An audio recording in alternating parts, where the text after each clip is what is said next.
বাংলাদেশে শান্তিরক্ষী বাহিনী পাঠানোর দাবি করলেন পশ্চিমবঙ্গের মুখ্যমন্ত্রী মমতা বন্দ্যোপাধ্যায়। প্রধানমন্ত্রী নরেন্দ্র মোদীর ব্যক্তিগত হস্তক্ষেপে সংখ্যালঘুদের নিরাপত্তা নিশ্চিতের দাবিও জানান তিনি।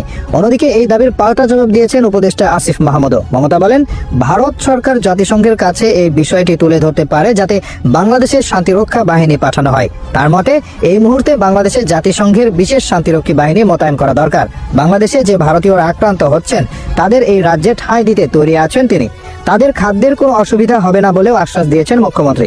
বাংলাদেশের ঘটনা নিয়ে কেন্দ্রীয় সরকারের ভূমিকায় মুখ্যমন্ত্রী ক্ষোভের সুরে জানান, 10 দিন হয়ে গেল কিন্তু পুরো বিষয়টি নিয়ে চুপ করে আছে কেন্দ্রীয় সরকার, অথচ প্রধানমন্ত্রী নরেন্দ্র মোদীর দল প্রতিদিন মিছিল করছে।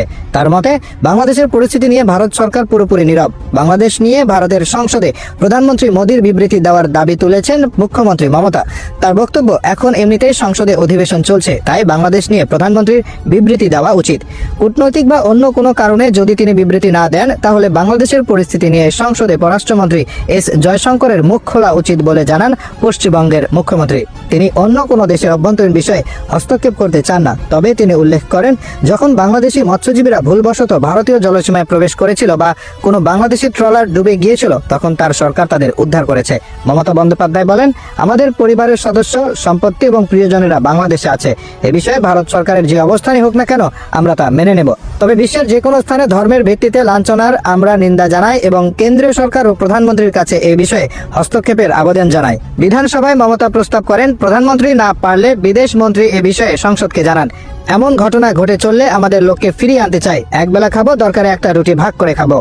এদিকে মমতার দাবির পাল্টা জবাব দিলেন যুব ও ক্রীড়া বিষয়ক উপদেষ্টা আসিফ মাহমুদ। ভারতের আইন শৃঙ্খলা রক্ষা বাহিনী হাই কমিশনের নিরাপত্তা দিতে ব্যর্থ হলে দেশটিকে জাতিসংঘের শান্তিরক্ষী বাহিনীর সহায়তা চাওয়ার পরামর্শ দিয়েছেন তিনি। নিজের ভেরিফাইড ফেসবুক আইডিতে দেওয়া এক পোস্টে তিনি এই মন্তব্য করেন। আসিফ মাহমুদ তার পোস্টে লেখেন, যদি ভারতের আইন শৃঙ্খলা রক্ষা বাহিনী হাই কমিশনের নিরাপত্তা দিতে ব্যর্থ হয় তাহলে জাতিসংঘের শান্তিরক্ষী বাহিনীর সহায়তা চাইতেই পারে। সেক্ষেত্রে শান্তিরক্ষা মিশনে সৈন্য সহায়তা বাড়িয়ে সহযোগিতা করবে বাংলাদেশ। এর আগে বাংলাদেশের সম্মিলিত সনাতনী জাগরণ জোটের মুখপাত্র চিন্ময় কৃষ্ণ দাসের গ্রেফতারের প্রতিবাদে ভারতের আগরতলায় বাংলাদেশ সহকারী হাইকমিশনে ভাঙচুর ও জাতীয় পতাকা নামিয়ে ফেলার ঘটনা ঘটে।